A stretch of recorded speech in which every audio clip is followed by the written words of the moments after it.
আসসালামু আলাইকুম, কি অবস্থা সবার? আশা করি ভালো আছেন। তো আজকে আমি আপনাদের সামনে এক ভাইয়ের সাক্ষাৎকার নিব।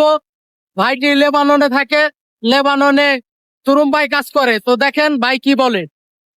আসসালামু আলাইকুম ভাই, কি অবস্থা? ভালো আছেন? আসসালাম রহমতুল্লাহি ওয়া বারাকাতুহু। কি অবস্থা ভাই, কেমন আছেন আপনি? এই তো ভাই আলহামদুলিল্লাহ। তো ভাই লেবাননে আপনি কি কাজ করতেছেন, কতদিন আছেন? আমি আছি ভাই 5 মাস ধরে লেবাননে আছি। অনলাইন লেবাননে কাজ কাম করতেছি, ভালোই চলতেছে আর কি, মোটামুটি আলহামদুলিল্লাহ। রাখ। তো ভাই লেবাননে কি কাজ করতেছেন বর্তমানে? আমি লেবাননে তুরুম্বাই আছি ভাই। জুরুম্বা মানে জি। তেলের পাম্প আর কি। তেলের পাম্প। তো ভাই তেলের পাম্পের সুযোগ সুবিধা কেমন কি? লেবাননে তো অনেক মানুষ আছে, আসতে চায় লেবাননে। তো তেলের পাম্পের সুযোগ সুবিধাটা কি আছে বর্তমান? আসলে ভাই সুযোগ সুবিধা বলতে সুযোগ সুবিধা আছে, কিন্তু প্রথম প্রথম যেহেতু যারা ভাষা জানে না বা ভাষা বুঝে কম, তাদের হয়তো একটু একটু ডিফিকাল্ট, মানে ক্রিটিক্যাল হবে। তারা দেখা গেছে অনেকে কাজ কাম করতে গেলে বুঝবে না, ভাষা বুঝবে না, একটা করতে গেলে আরেকটা। সে যাক, হয়তো 5 মাস 6 মাস যখন যাইবো, তখন মনে করেন যে আস্তে আস্তে যখন ভাষাটা বুঝবো, তখন তার জন্য এটা সুযোগ সুবিধা ভালো পাওয়া যাইবো, বা টাকা পয়সা ইনকাম আছে ভালো, বা ইনকামের সোর্স টিচিং ভালো পাইবো তখন। হ্যাঁ।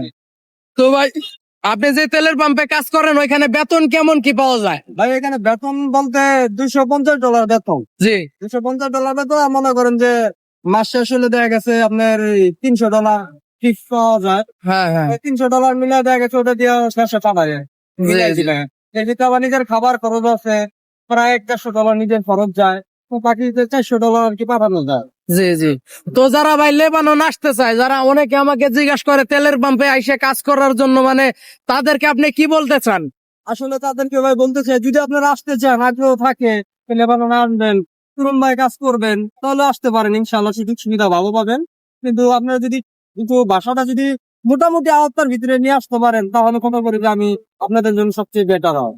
জি জি, ঠিক আছে। আপনারা শুনলেন যে ভাই কি বললো। ঠিক আছে, তো যারা আসতে চান, আসার পরে মোটামুটি একটু কষ্ট হবে নতুন অবস্থায়, তারপরে ইনশাল্লাহ আপনাদের দিন ঘুরবে।